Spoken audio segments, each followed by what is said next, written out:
Jeeva today பார்வையாளர்களுக்கு வணக்கம். இன்றைய நேர்காணலில் அரசியல் ஆய்வாளர், மூத்த பத்திரிகையாளர் உங்கள் உமாபதி தமிழன் அவர்கள். வணக்கம். வணக்கம் ஜீவா. வணக்கம் ஜீவா. சார், ஆவலுடன் எதிர்பார்த்த காங்கிரஸ் பாஜக வேட்பாளர்கள் ரெண்டுமே வெயிட் பண்ண வச்சுட்டாங்க. பாஜக வேட்பாளர்களை விட்டுட்டாங்க. ஃபர்ஸ்ட் இந்த லேட்டுக்கான காரணம் என்னவா சார் இருக்கும்? லேட்டுக்கான காரணம் காலத்துக்கு மத்தியில ஆளக்கூடிய எந்த கட்சியா இருந்தாலும் சரி, நீங்க கடந்த காலத்துல காங்கிரஸ் பார்த்துருப்பீங்க. சரி, இன்னைக்கு நாமினேஷன் தாக்கல் இன்னைக்கு சாயந்தரம் 4 மணியோட முடியுதுன்னா மத்தியானம் 2 மணிக்கு லெட்டர் கொடுப்பாங்க ஃபேக்ஸ்ல. அதான் அந்த வேட்பாளரை அடிச்சு புடிச்சு போய் தலை தப்புன தம்புரா புண்ணியன்ற ரேஞ்சுக்கு ஓடி போய் கடைசி அரை மணி நேரத்துல தாக்கல் பண்ணுவாங்க. இது காங்கிரஸோட விதி, தலை விதி தான். இதே தான் பாஜக. என்ன காரணம் அப்படின்னா, அவங்களுக்கு இங்க உள்ளதை பத்தி எளவும் தெரியாது, எட்டும் தெரியாது. புரியுதா? இவர்கள் என்ன பண்ணுவாங்கன்னா, இந்த மத்தியில் ஆளுங்கட்சியோ இல்லை அந்த சென்ட்ரல் பார்ட்டிஸ் இருக்குல்ல, பிஜேபி அது இது இந்த மாதிரி எல்லாம், இவங்க என்ன பண்ணுவாங்கன்னா, அங்க குரங்கு கையில கிடைச்ச பூ அதாவது அது வேற ஒரு பழமொழி சொன்னா அசிங்கமா இருக்கும். இல்லை, அவர்களை கம்பேர் பண்ணிக்கிற வேண்டாம். நீங்க அவர்களை நம்ம தேங்காயினோ நாயினோ சொல்றோம்னு நினைக்க வேண்டாம். இப்போ ஒரு நாய் கையில தேங்காயை கொடுத்தீங்கன்னு வைங்க, அது உருட்டிகிட்டே திட்டிங்க. ஆமா, அது எவனையும் திங்க, அந்த தேங்காய் எவனா எடுக்க போனா கடிச்சு வச்சிரும். சங்க இலக்கிய பாடலே உண்டு, நாய் உருட்டக்கர் தெங்கம்பலம்னு ஒரு இதே உண்டு இருக்கா? அந்த மாதிரி. அப்ப நம்ம அதுவும் சாப்பிட முடியாது. ஆமா, அது சாப்பிட முடியாது, உடைக்க தெரியாது. அதுக்கும் அடுத்த வந்தாலும் உருன்னு பாஞ்சு கடிச்சு விடும்.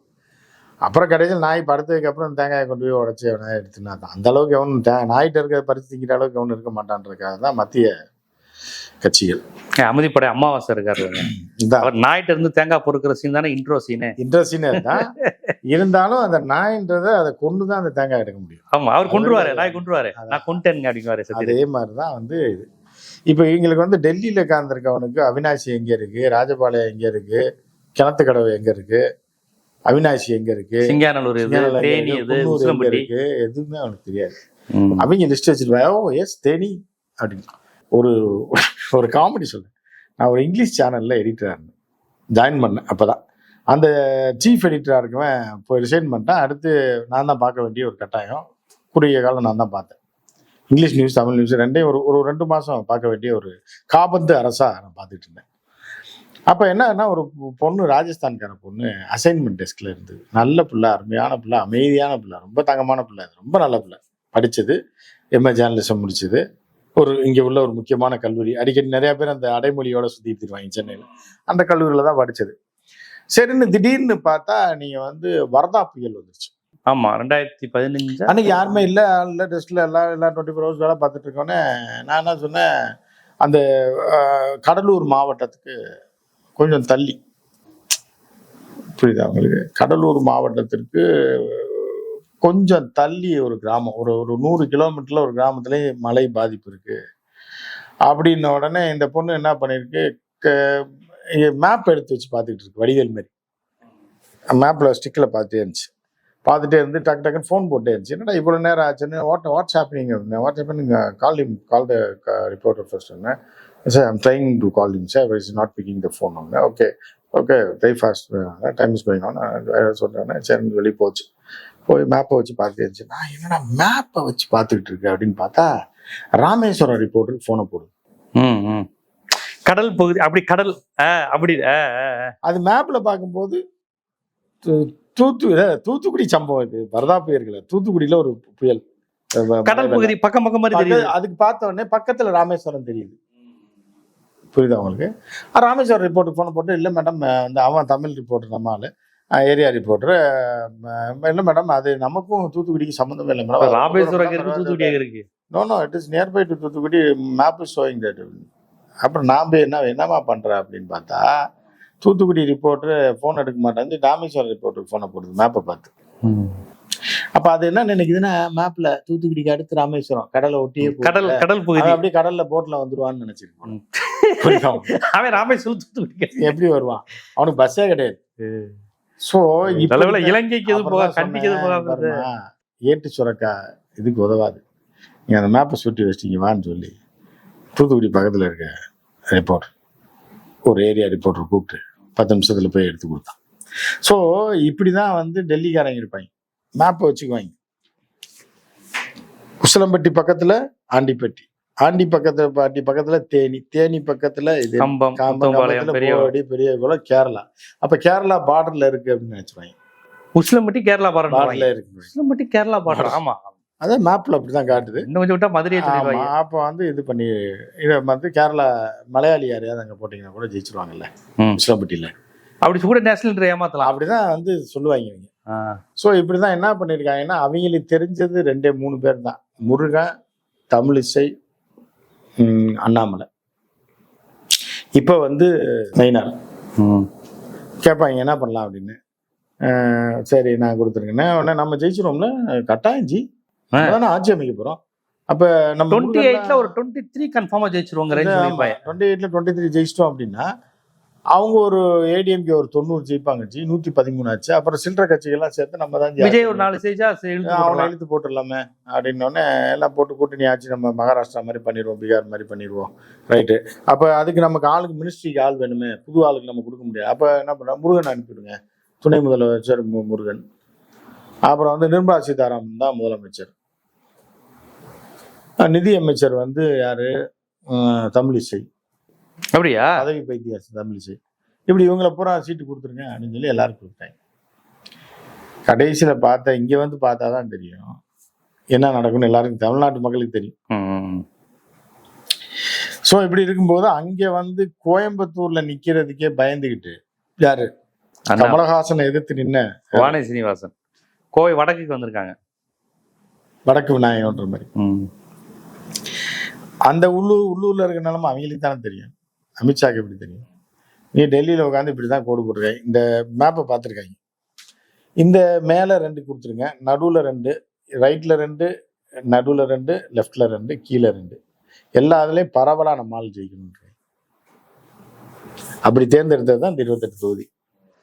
கொங்கு பெல்ட்ல ஒரு 4-5, இங்கிட்ட ஒரு 4, சவுத்துல 4, சென்னையில 2. சவுத்துல தான் அதையும் எடுத்திருக்காங்க. அப்படி எல்லாத்தையும் வந்து எடுத்து அப்ப தமிழ்நாடு முழுவதும் பாஜக இருக்குன்னு காட்டணும். புரியுதா? நீங்க கொங்கு மண்டலத்தை மட்டும் காட்டக்கூடாது. பரவாயில்ல, எல்லாத்தையும் நிக்க வைங்க. Tiruvannamalai temple sir BJP hub.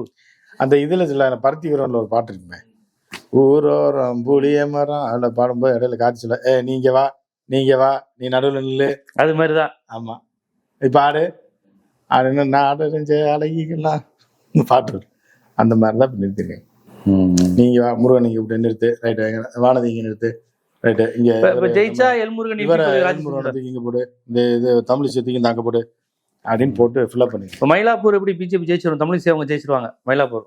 ஏன்னா அது ஏடிஎம்கே பிஜேபி கோட்டைன்னு தான் சொல்றாங்க. மயிலாப்பூர்ல மண்ணாங்கட்டி கூட எனக்கு அதாவது பைத்தியமா இருக்கலாம், பதவி பைத்தியம் முடிச்ச பைத்தியமா இருக்கக்கூடாது. ஒரு கவர்னர், அவங்க கவர்னரா இருந்துட்டு கவுன்சிலருக்கு தான் என்ன அது நிக்கல. இந்த அம்மா ஆசைப்படல, அனைத்துக்கும் ஆசைப்படு. ஜக்கியோட சிசிஐ தானே அது, அனைத்துக்கு ஆசைப்படுன்ற மாதிரி கவுன்சிலருக்கு. அப்ப இப்ப இது இல்லைன்னா உள்ளாட்சி தேர்தலில் கவுன்சிலருக்கு நிற்கும். அடுத்த டைம் எம்பி நின்றுச்சு, எம்எல்ஏ நின்றுச்சு, இப்ப கவுன்சிலரா நிற்கும். அது ஒரு பதவி பைத்தியம், ரைட்டா? அதுக்கப்புறம் வானதி சீனிவாசனை பொறுத்த அளவுக்கு தெரிச்சு ஓடி ஜெயிச்சு, கமலஹாசனே ஜெயிச்ச வானதி சீனிவாசன் என்ன பண்றாப்புல, இங்க வடக்குல போய் நிற்கிறான். கோவை வடக்கு எப்படி நல்ல பிஜேபி செல்வாக்கான பகுதியா? அதாவது பரவலா எல்லா இடத்துலயும் அப்படியே அந்த கொங்கு பல்லில் வந்து அவங்க எல்லாம் நம்புறாங்க. அங்க வட இந்தியர்கள் அதிகமா கோவை வடக்கு. ஏன்னா கோவை தெற்குல நார்த் இந்தியன்ஸ் அதிகம், அதனாலதான் பிஜேபி கொஞ்சம் ஓட்டு வாங்குச்சுனாங்க.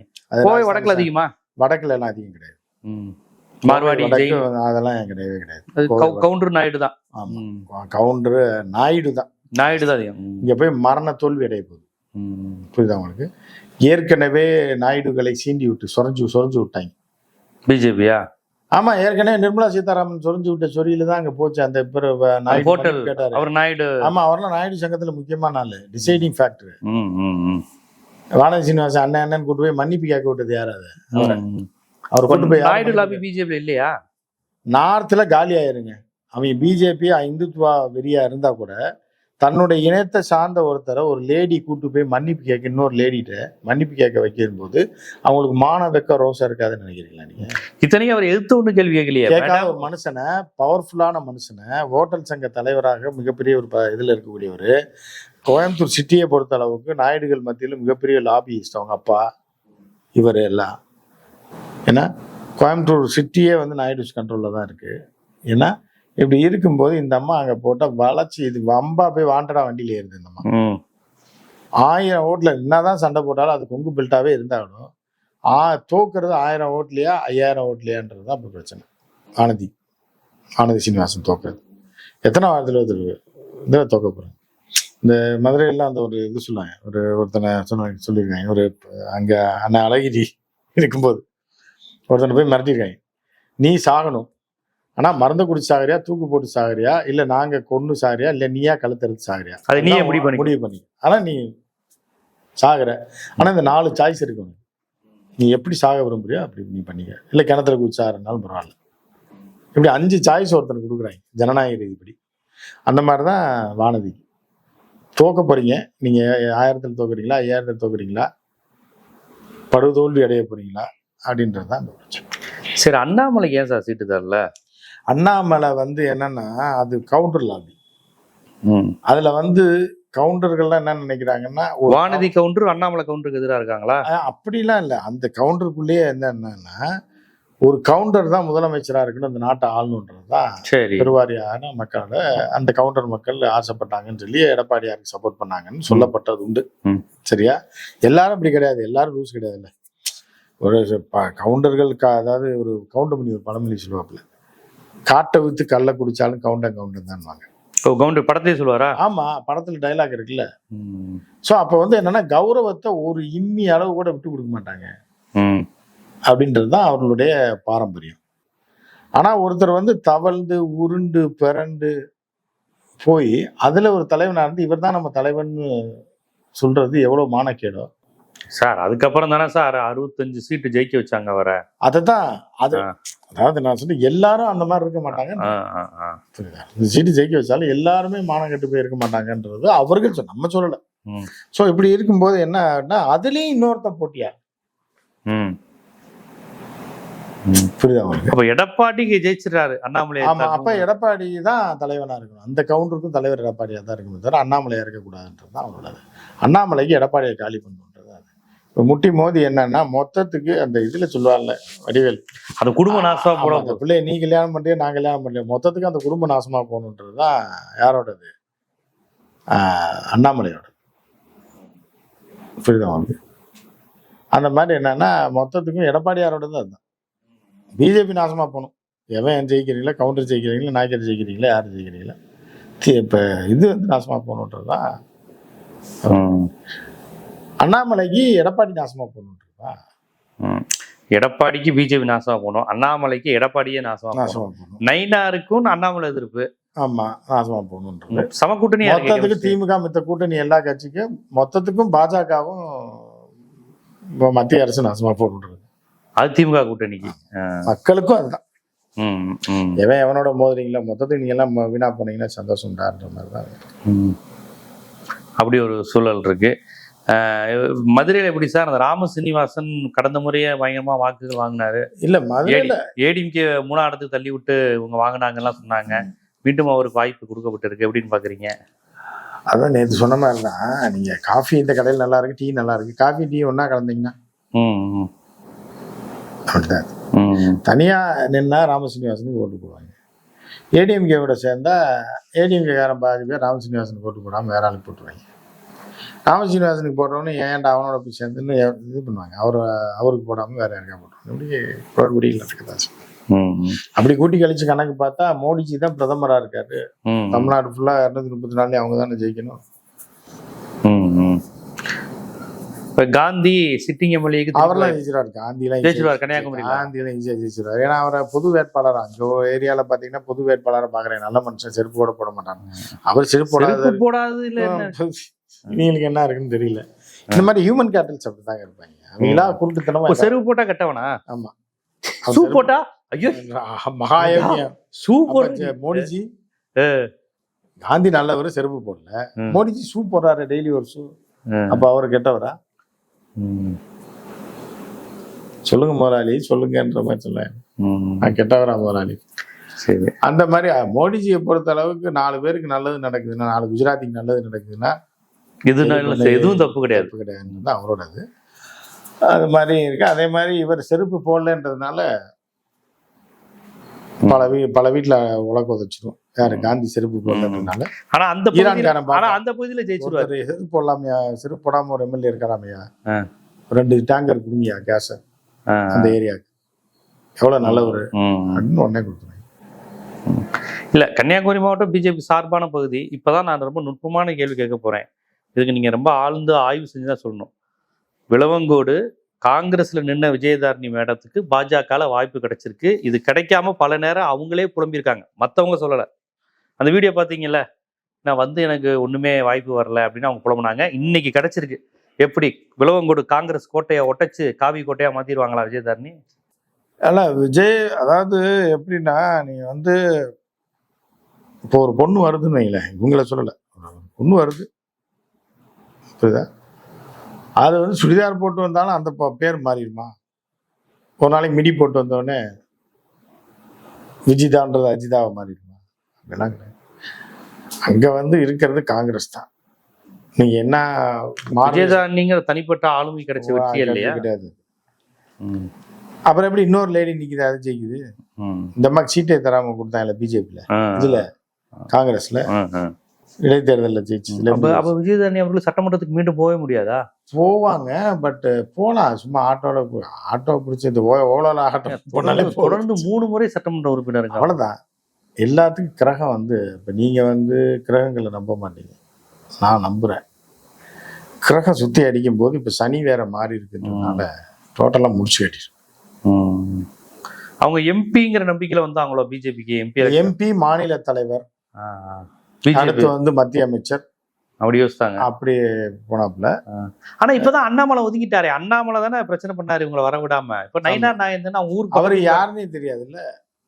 முருகன் முருகன் தான் அந்த அம்மாவை காப்பாற்றணும். முருகனே கைவிட்டதுக்கு அப்புறம் என்ன பண்றது? முருகன் எந்த முருகன்? எல்முருகன். எல்முருகன் முன்னிலையில சேர்ந்தார். மத்திய அமைச்சர் கூப்பிட்டு போய் மத்திய அமைச்சர் முன்னிலையில நீங்க சேர்றீங்க, அடுத்து எம்பி அடுத்து எம்பி ஆறீங்கன்னா அமித்ஷான்னு சொல்லி தான் உட்கார்ந்து இருந்திருக்கு. அதான் முருகன் வந்திருக்காரு உள்ள.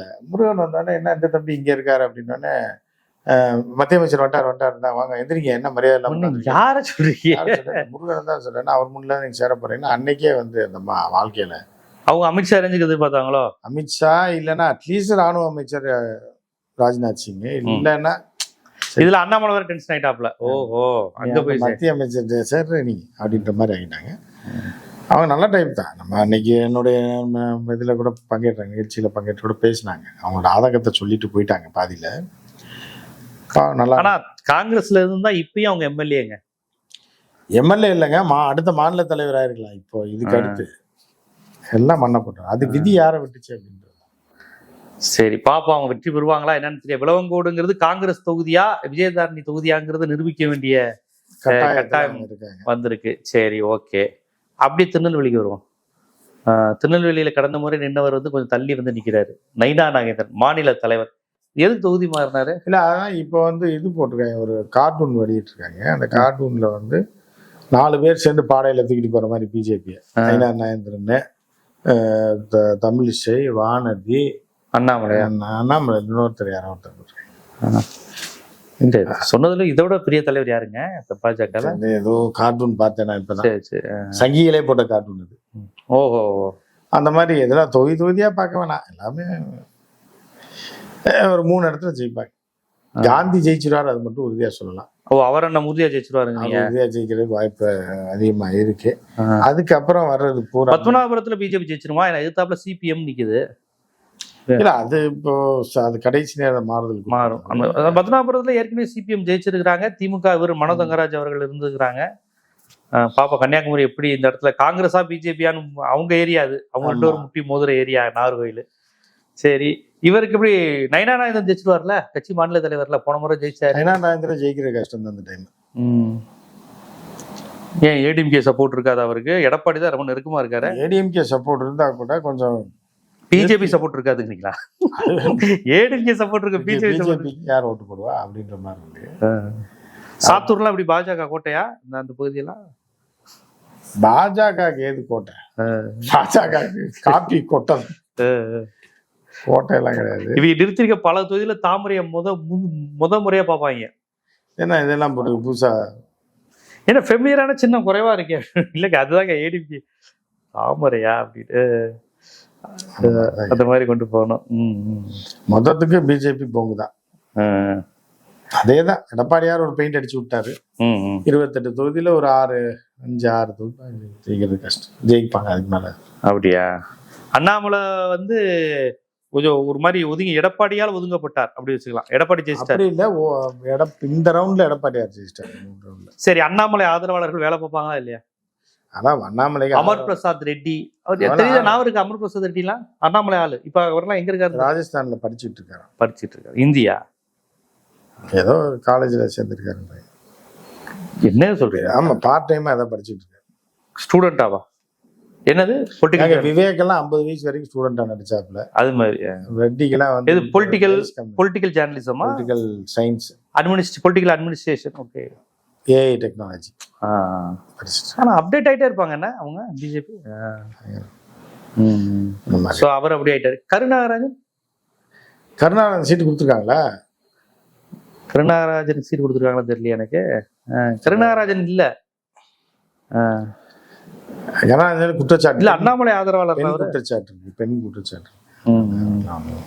அவினாசி ராசிபுரம் போட்டு தனபால் கேட்ட தொகுதி, தனபால் சபாநாயகர் அவருக்கு கொடுக்காம அவர் வருத்தப்பட்டிருக்காரு தனபால். அதை இப்ப முருகன் கொடுத்துருக்காங்க. இதை எப்படி பாக்குறீங்க? முருகன் கேட்டதுனால தனபாலை காலி பண்ணிட்டு கொடுக்குறாங்க பிஜேபிக்காக. நான் வந்து நாசமா போறேன்னு கேட்கிறேன். நான் வந்து நின்று வீணா போகணும். ஏன்னா அந்த கிரகங்கள் மாறும்போது நல்லா இருக்கவனை கீழே தள்ளி விட்டுரும், கீழே இருக்கவன் நல்லா ஆக்கி விட்டுரும். முருகன் நல்ல சுகபோகமா அனுபவிச்சிட்டாப்ல மத்திய அமைச்சர் பதவி இத்தனை வருஷம். இப்ப அந்த டெல்லி வீட்டையும் காலி பண்ணிட்டு தெருவுக்கு வரணும்ல, அதுக்குதான் இது. அதுக்குதான் அது. தனபால் தானங்க எடப்பாடி ஆட்சியை காப்பாத்தினாரு கடந்த முறை சபாநாயகர் இருந்தப்ப. அந்த 18 அதனாலதான் அவரை முதல்ல காலி பண்றாங்க. அது எடப்பாடி ஸ்டைலு. முதலமைச்சர் ஆகிவிட்ட சசிகலாவும் ஜெயில தள்ளியா? ஓ, அவர் யாரை உயர்த்தி விடுறாங்களோ அவங்களை காலி பண்ணிட்டு அவங்க தான் பலி. அது அவரோட இவர் எடப்பாடி ஸ்டைல், அது அரசியல் ஸ்டைலே தான். அது எடப்பாடியார் அதுல கை வந்த கலை சிறப்பா. ஓகே, தமிழிசையில இருந்து விஜயதாரணி வரையும் பேசிட்டோம். என்னென்ன வாய்ப்புகள் இருக்கு, கட்சிக்கான வாய்ப்பு, தனிநபர். தமிழிசையெல்லாம் ஜெயிக்காது, வாய்ப்பு குறைவு தான். திமுக ஜெயிச்சிருவீங்களா திருப்பி? ஏன்னா கடந்த முறை திமுக ஜெயிச்சிருச்சு. மயிலாப்பூர்னாலே திமுக ஜெயிக்காதுங்குவாங்க, அது ஜெயிச்சுட்டாங்களே. பிராமின்ஸ் ஓட்டு விடுங்களா சார் தமிழிசை? அப்படி இல்ல, பைத்தியம் பாப்பா இப்ப ஓட்டு பைத்தியம் பிடிச்சாலே இது. ஏன்னா கவர்னரா இருந்து கேவலப்படுத்தி, கவர்னரா இருந்தவங்க எல்லாம் கடைசி காலத்துல பதவி கொடுத்து கௌரவமா கொண்டு போய் பதவி அடக்கம் பண்ணுவாங்க. ஒரு 80 வயசுல கட்சிக்கு உழைச்சிருக்காரு இவ்வளவு நாள் அப்படின்னு கவர்னர் ஆக்கி கடைசி காலத்துல அவர் ஒரு அமைதியான வாழ்க்கை வாழட்டும் அப்படின்னு. இந்த மாதிரி இப்ப கவர்னர் கொடுத்து இது பைத்தியமாக்கி விட்டு கவர்னர்ன்ற பதவியை நாசக்காடாக்கி அந்த பேரையை கெடுத்து அசிங்கப்படுத்தி. மயிலாப்பூர் ஏடிஎம்கே பிஜேபி பிராமின் சேரும்போது ஜெயிச்சிட மாட்டாங்களா? அவங்க எல்லாம் இருக்காங்க, ஓட்டு போடணும்ல. தமிழிசைக்கு போட மாட்டாங்களா? எஸ்வி சேகர் பாட்டா கூட போடுவாங்கறீங்களா? பார்ப்போம். பாஜக வேட்பாளருக்கு பாஜக எப்படி போகுது என்னங்கிறத பொறுமையா பார்க்கணும். உங்க கணிப்படி ஒரு 4 சீட்டு வர வாய்ப்பு இருக்குங்கிறீங்க. கடந்த முறை 8 சீட்டு அவ்வளோ வருங்கிறீங்க. 4ல இருந்து 8, அதுக்குள்ள 4 கூட இருக்கலாம். ஓகே, ஆப்போசிட்ல காங்கிரஸ் மாதிரி ஏதாவது காமெடி பண்ணா வாய்ப்பா வந்துடும். அந்த மாதிரியான விஷயங்களா போகும் பாக்குறீங்க. பார்ப்போம் எப்படி என்னென்ன வரப்போகுதுங்கிறத பொறுத்து தான் பார்க்கணும். நன்றி.